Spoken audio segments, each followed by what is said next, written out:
So the next point is I would want to ask about your lunchtime schedule. So like we usually used to take around 45 minutes to 1 hour break at offices while having lunch with our colleagues or at in the common place. But now since everyone is home, we tend Yeah. to skip the break and try grabbing the lunch just while continuing to do work. Like Yeah. how can not taking a proper lunch break affect your productivity as well?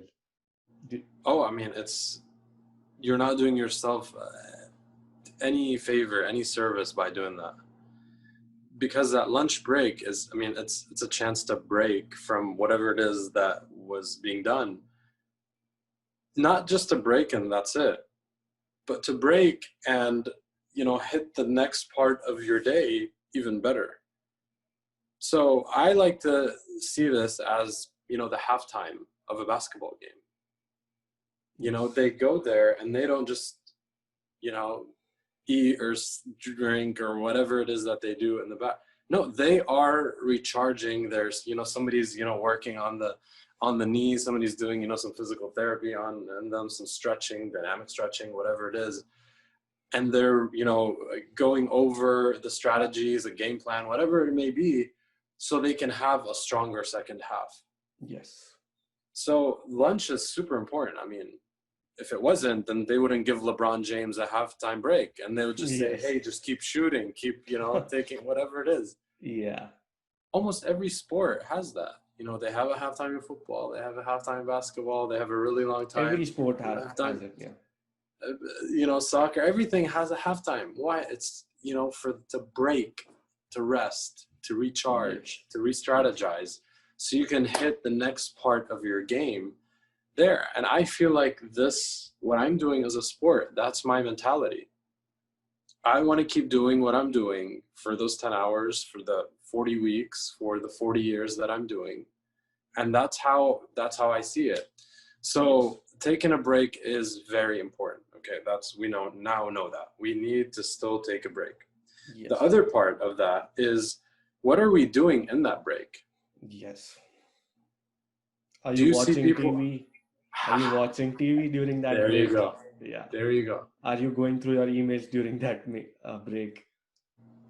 You can go on and on with that. Are Yeah. you checking your social media? Are you, still in that compromised position behind your desk, sitting down, going over social media or listening to news, reading news, or whatever it is? Is that doing you good for the next part of your day? If Definitely not. yes, continue to do your own thing. You know, Common sense tells me that it is not. It's not a break. So I like to be very strategic about my lunchtime, and LeBron James and his coach and everybody are very strategic about their halftime. They're not wasting 1 second. When they're walking down and you see somebody talking to them as they're going, they're not Yes. joking around. They're not talking Yes. about, whatever they're going to do after the game. They're pointing something out about the game. You know, every minute is being utilized. We're not LeBron James. We're not making, I don't know, 20, 30 million a year. But for for me, I mean, my sport is this engineering, Yes. and I want to be very strategic about my 30 minutes. So I divide my lunch into three parts. Part is to refuel. That's where I'm getting my lunch again. And it's not a Yes. big lunch because I know me. I know that if I do a big lunch, then I'm going to be very slow afterwards. It's just really, really going to slow me down. So I Yes. have something very light. And it depends, on the day. It depends if I'm at the office and, we're going out with the Yes. team or whatever it may be. But generally, even at the office, Daniel, I used to have the same schedule, the same setup. And I wouldn't go to the break room and just, go and eat and check my phone. Again, I've been super strategic. Even at the house, it's also it's easier at the house because now you don't need to go to the elevators, go down the stairs, Yes. go walk to your car. I have every minute of those 45 minutes. We get a 45 minute. Some people get an hour. So the way I like to divide my 45 minutes is into three parts. Again, the refueling is the eating part. Yes.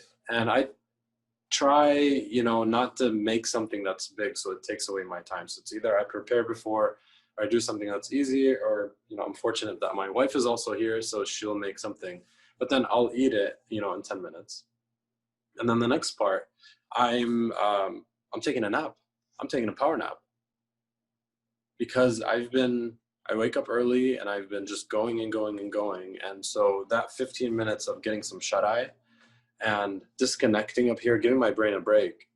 Because if your legs have been running for the last 6 hours, since you're going to be tired. Yes. The brain's been running for 6 hours, going and going and going and going and going. Are we giving that a break? So even if people say, hey, I cannot sleep, I can't take a power nap, really, like, have you tried? I always say this, like, I can't play tennis, but I tried the first time and I tried the second and, a few times until I get decent at it.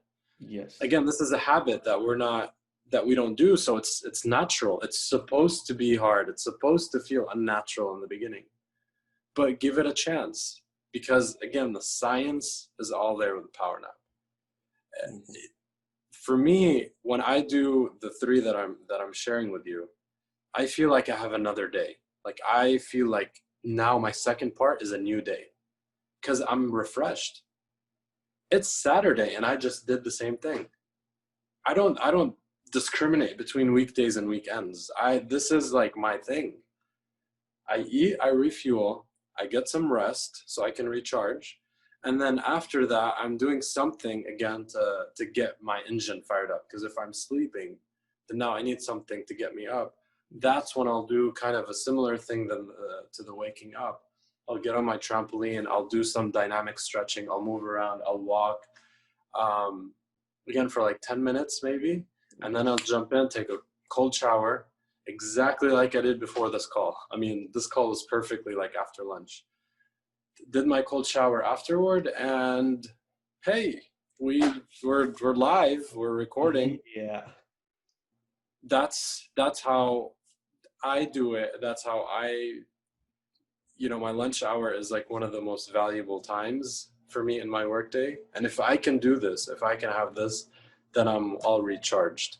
Now, if, we're going out and God knows when we're going to go back to the office, and we go out, obviously we don't have the luxury to do this, but, Yes. we're getting something else in return. I mean, we're getting that social aspect. We're having fun. We're changing things up. It's Friday, it's Thursday, whatever, we're going out. Yes.